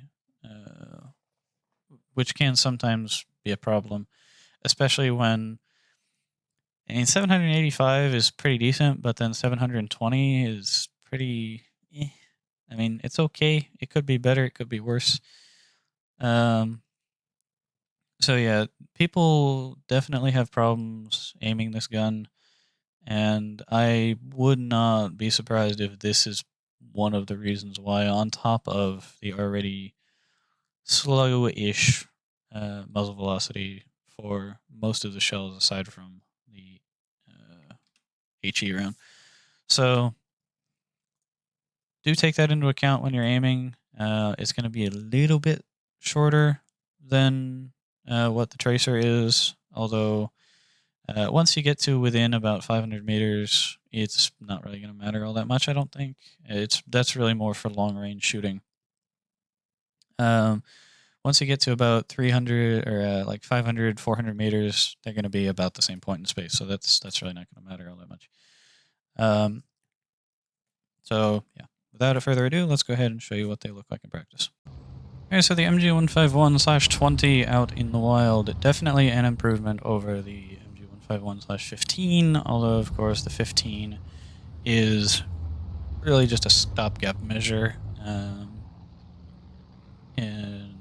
well, is in game and was also in real life. In comparison to the MG-FFM, it is leagues ahead. The ballistics are pretty much the same. Of course, most of the shells do have a little bit more HE filler than do have a little bit more velocity than they did on the FFM. However, of course, the medium geschoss round, the one that really matters, has the same velocity across both guns. As far as the damage goes, definitely, well, it's not a definite improvement. There is a little bit of an improvement, but that is probably not going to be noticed. These two guns are effectively, or at least in terms of how they hit, are pretty similar. But of course, the main difference is just going to be the ammo load for the 151 over the FFM, where the FFM really only gets about 90 rounds at most. This one is going to have a minimum of about 135 on average. There are 120 on some planes, 60 on others, but really the lowest that you're going to see within these within the German tech tree is going to be 135, and that's only on gun pods. For the most part, aside from that, like as far as main mounted guns, it's going to be 200, 250 or thereabouts. So yeah, overall the ammo loads are very, very good. The damage is very good. They can be kind of hard to shoot with, like with the MG-FFM. But when you do manage to hit something, then they will die in very short order. I will say that sometimes only having the one 20mm on the BF-109s can be somewhat underwhelming. Sometimes, especially when you're flying something like the 109F4, or if you're flying the G2 without gun pods, you can the 120 can feel somewhat anemic at times. But on the 190s, generally that really isn't going to be an issue. Again, sometimes the gun will let you down. It's not nearly as good as it used to be back in the olden days. However, it is still a very, very good gun if you can manage to get your rounds to hit where you want them to. So yeah, overall, it's a very good gun. There's really not that many problems with it, aside from, of course, muzzle velocity, which is a little bit on the low side, and sometimes the ballistics are kind of weird. But for the most part, there's really not many problems with this gun, provided you run the right belts anyway. Alright, so we're going to do this a little bit out of order. Instead of doing the 30 mils next, we're going to do the tank busting guns. And we're going to start off with the BK 3.7 37mm cannon. So the rate of fire is 160 rounds a minute. And the planes that you're going to get it on are going to be the BF-110G2, as you see here, the HS-129, and the JU-87G. As far as the ammo goes, well, as you just saw there, it's 66 rounds on the BF-110. However, on the HS-129 and on the Stuka, it is only 12, which is not very good at all.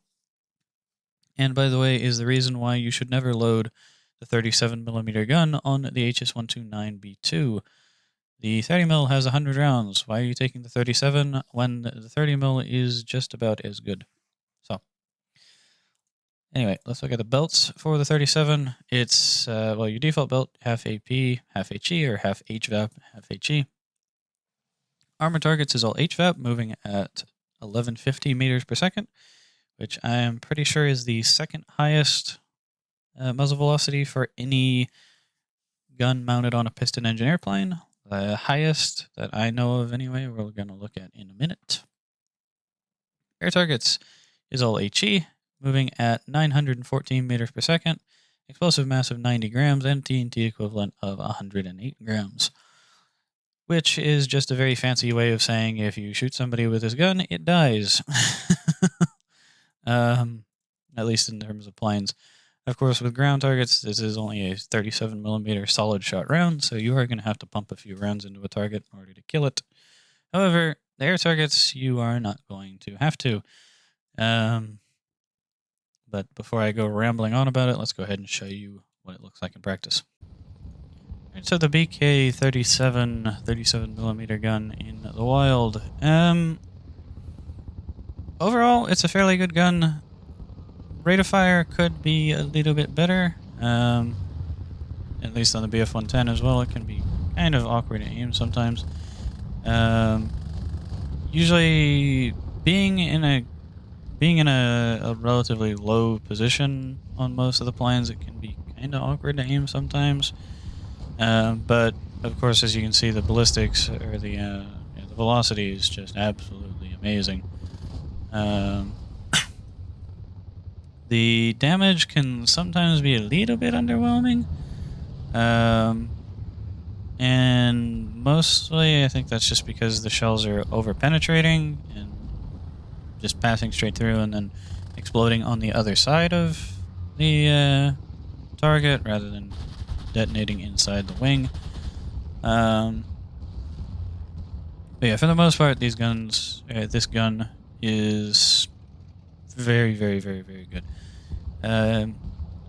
Of course, it is usually mounted on heavy fighters, or in case the Stuka, but that's not really a fault of the airplane. Or not really a fault of the gun. That the plane it's mounted to is a massive brick, or at least more of one than some planes are. So yeah, overall, it's a good gun. Can be a little underwhelming sometimes, but it does, well, when it does work, it works very, very well. So, just let this play through and on to the next gun.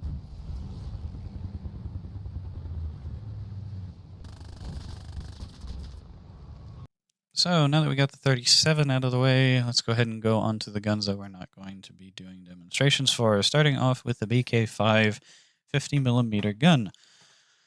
So you're only going to get this gun on two planes, the ME410 A1U4 and B2U4. Both of them are at Tier 2, and at the end of the attacker line after the Stukas at Tier 2. Rate of fire is 50 rounds a minute, and the ammo load is 22 rounds for both guns. As far as the belts go, very simple. You have a default belt, which is APT and HE, half AP, half HE. Armor target belt, well, it says there APT, but it's actually an APHE round, which is a pretty good APHE round at that. 835 meters a second, 17 grams of explosive mass, 29 grams TNT equivalent. Penetration is pretty good. If you want a little bit more penetration, however, you can go for the highest velocity round for a piston engine plane in the game. At least as far as I know, it might be the highest velocity round for any plane in the game. I don't know off the top of my head, but certainly up there at 1180 meters a second, which is just absolutely ludicrous.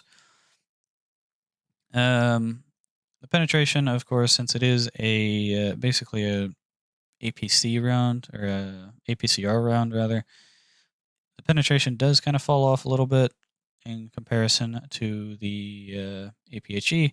However, out to about 500 meters, it is still fairly good, which is really what you're going to use it at. For air targets, it's all HE at 920 meters a second, explosive mass 350 grams, TNT equivalent 420, which is just another fancy way of saying if you shoot a plane with this thing, it dies. there's, there's really nothing to it. If you hit somebody with 450 grams of TNT, they are going to not be there anymore, and I think that kind of goes without saying. Not going to do a demonstration on this, obviously, but this gun can be kind of hard to use just because of the low rate of fire, but again, that really isn't anything uncommon with these kind of guns, and like I said again, if you hit somebody with it, it dies. So, next gun. Alright, so since Gaijin moved the 262A1U4 down to Tier 4 some time ago, I guess I need to look at this one. The gun in question is the 50mm Mark 214A. It is only on the 262A1U4, has a rate of fire of 160 rounds a minute, which for a 50mm gun is really, really quick. However, it is still pretty slow in the grand scheme of things. 32 rounds of ammunition in the belt, which is pretty decent. And the belts, the only different one is the default belt, which is APT, HEIT, and a mini Geschoss round, HEIT. So there's two different HE rounds in default belt, which means that you have one HE round that is actually going to do anything. Hopefully with the real shitter changes, this is actually going to be fairly decent, but there are the specs for you. 870 meters per second, 170 grams of HE filler for a 217.6 gram TNT equivalent. If you remember, the mini Geschoss round is the one that you want to be firing out of this gun. So yeah, the AP and the HVAP are exactly the same as on the BK5, which is what this gun is derived from. So yeah, overall, it's not really all that remarkable aside from, ooh, funny 262 with a big gun. Yeah, so on to the next one. All right, and now we get on to the big Bertha of the German tech tree, the BK 7.5 75mm gun. This is only on the HS129B3, as you see here. It has a rate of fire of 40 rounds a minute, which is pretty slow, and it has 13 rounds in the auto-loading drum. So, not a whole lot of ammo, pretty slow rate of fire on a pretty crap airframe. What do the belts look like? Well, default belt is all APHE, which is pretty good APHE round at that. It's a little bit slower than the 50mm, but it has the same HE filler.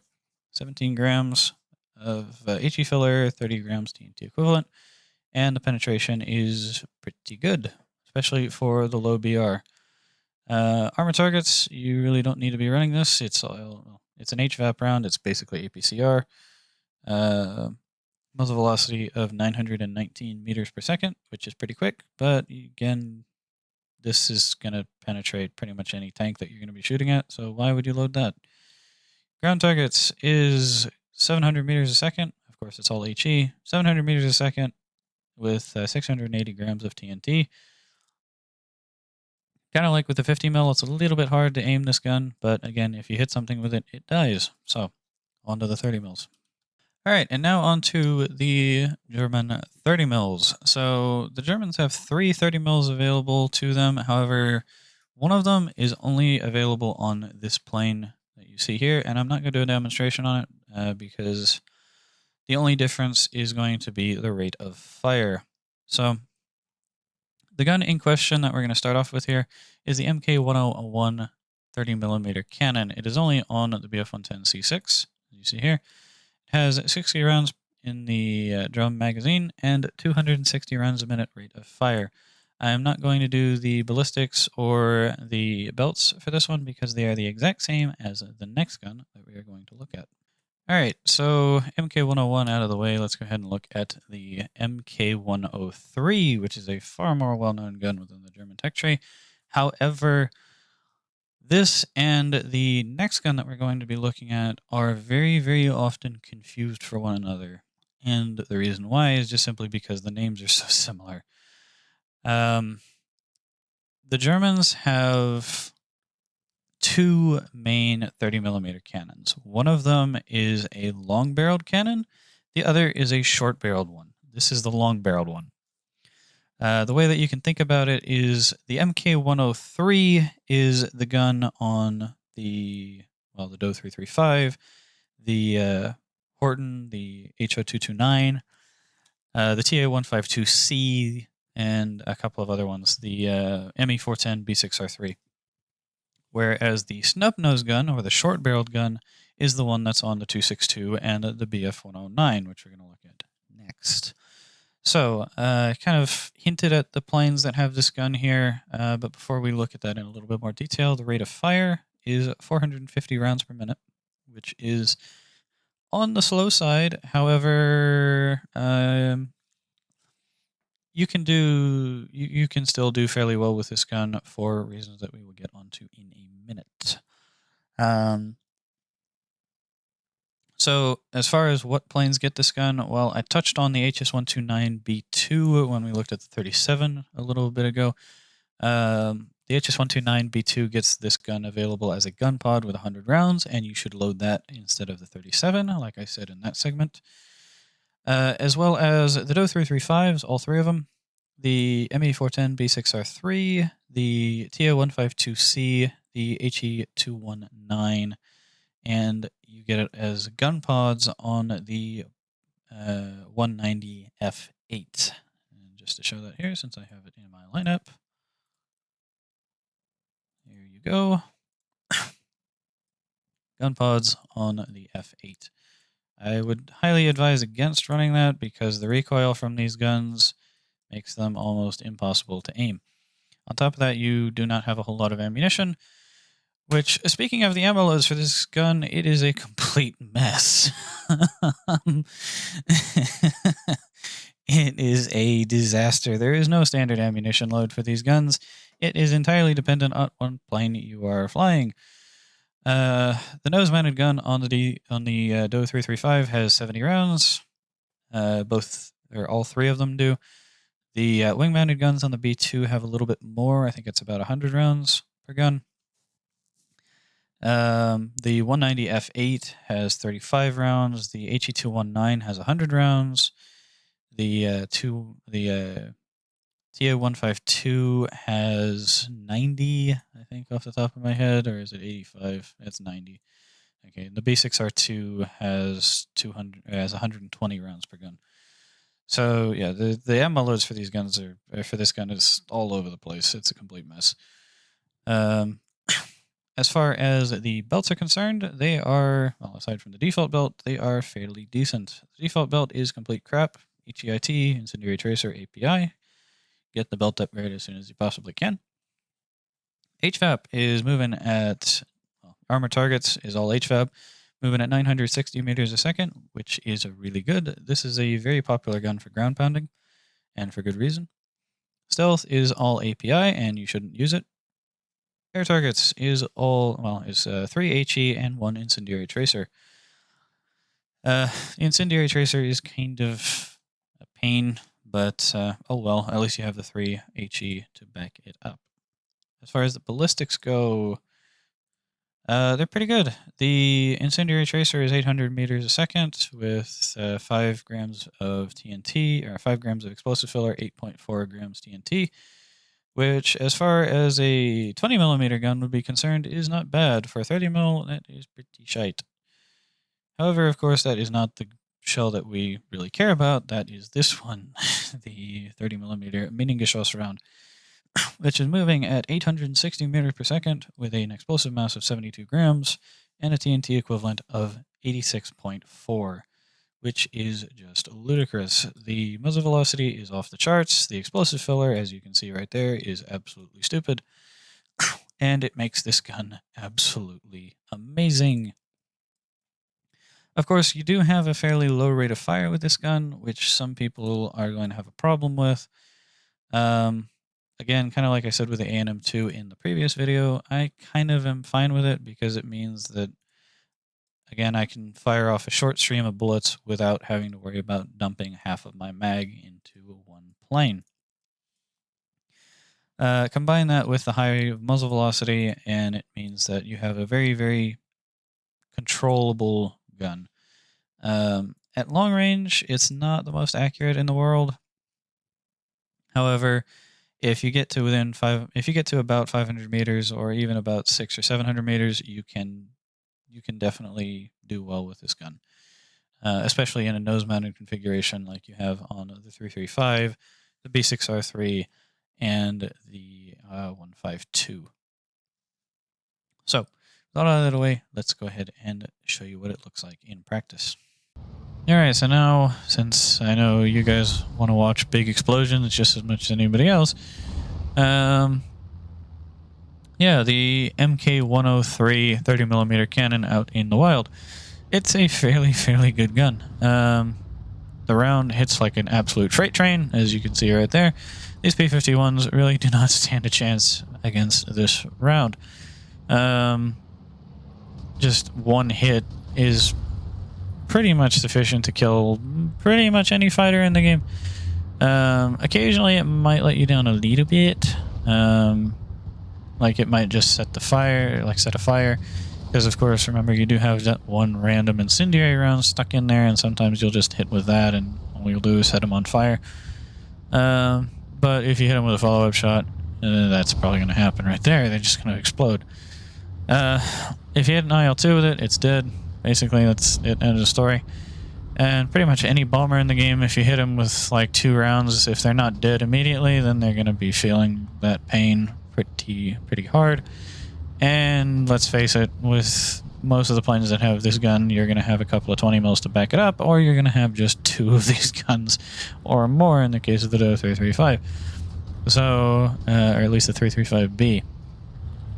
So it really doesn't matter. If you hit somebody with one of these rounds, you're going to be hitting them with either a couple of 20s or another one of these rounds to back it up, and they're probably going to just fall apart, which is fairly satisfying. However, I know a lot of people are probably going to complain about the low rate of fire. I personally am totally fine with it. I actually kind of like it. It means that I can fire, well, as you see there, I just fire 3 rounds and blast the P-51 in half. On top of that, you do have a fairly decent ammo load across the board with these guns, so yeah, I personally really like this gun. Just not always the planes that it's mounted to. Alright, and now we get to what is probably one of the most famous guns, if not the most famous gun within the German tech tree. I would imagine the most famous is the 151/20. However, I would imagine that this gun probably takes second place. The MK108 30mm cannon, the infamous gun on the 262. So, of course, the 262 is tier 5, aside from that one thing that we covered earlier. So we don't care about that. As far as what it's equipped to for props, it's equipped on the BF109 G6, 10, 14, K, and Z. The 109Z being a premium that occasionally they put up for sale, but originally it was only for sale for like a month and then they took it down. It's also on the BF110 G2 and 4, the HE219, the TA154, the TA152H, the Focke-Wulf 190 D12, and the BV-155. The BV-155 being an event plane, as well as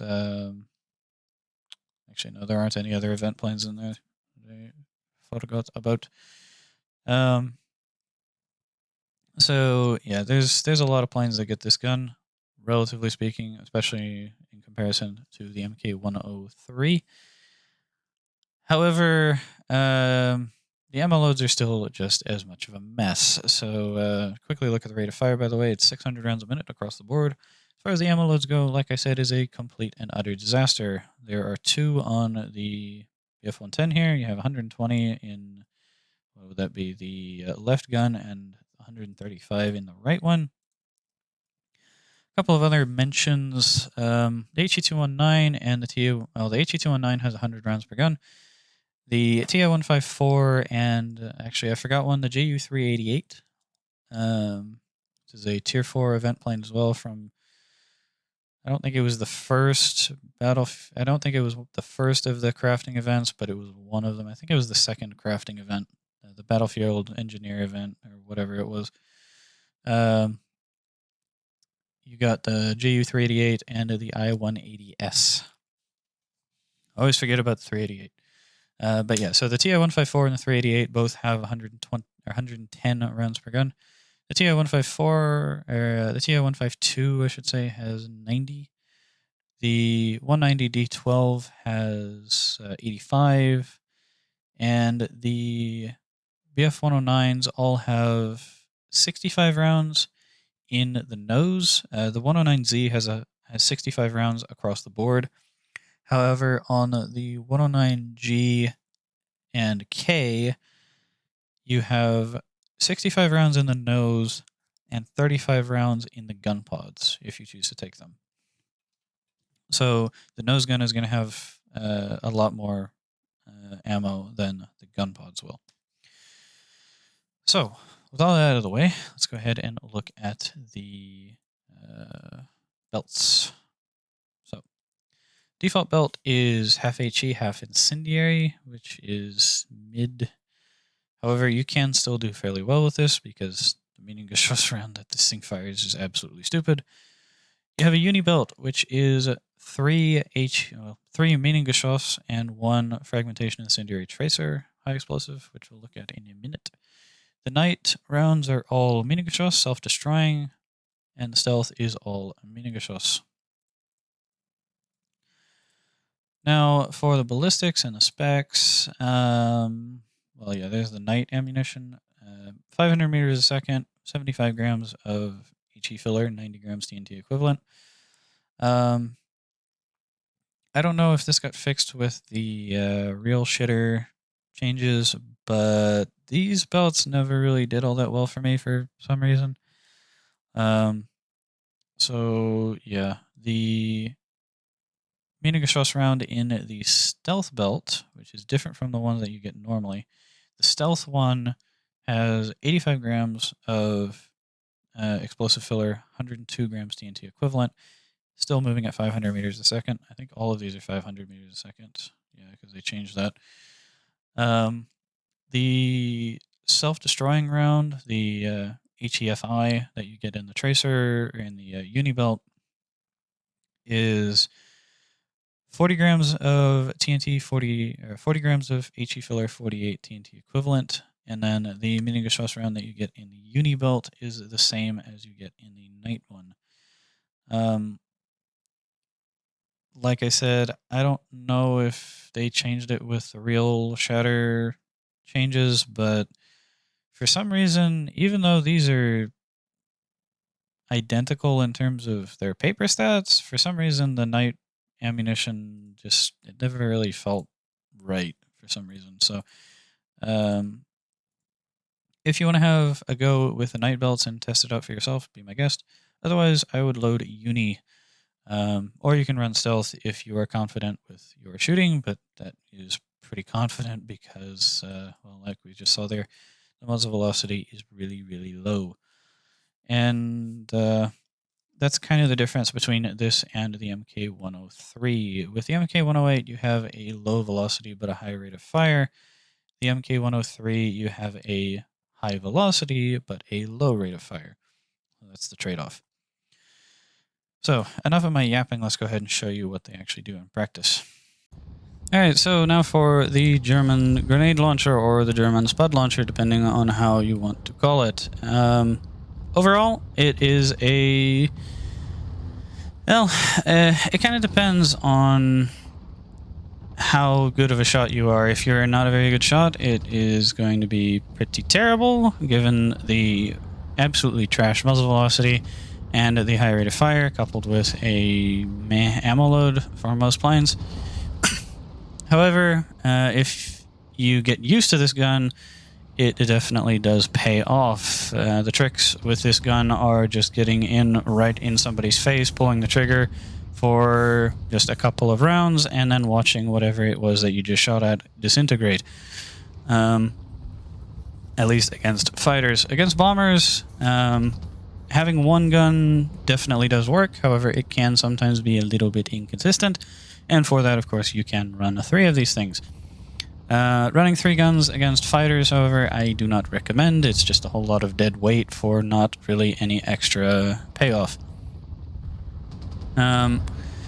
Overall, I like this gun, but it can leave a little bit to be desired sometimes. On the 109s, it definitely does work. However, you do really need to manage your ammo, and you do need to be a very good shot. Again, like I said, get right in somebody's face, pull the trigger for just a couple of rounds, and then watch them disintegrate. That's really the key to using this thing, especially on the BF-109. On something like the 190D12 or the 152H, or some of the other planes that do have a much higher ammo load, you can be a little bit more generous with the trigger time. However, you do want to keep in mind that the muzzle velocity is still terrible, and the ammo or the rate of fire is still fairly high. So yes, do keep that in mind. So overall, I do like this gun. However, it does have some problems.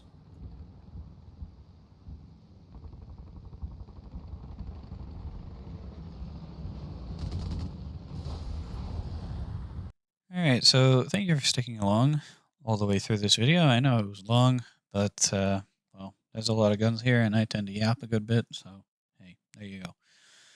The next video is going to be on the Russians, so hopefully that one won't be as long, but it probably will, so I'm sorry in advance, but, yeah, here we go. Yeah, thank you for sticking along, and I hope to see you in the next one. Have a good one.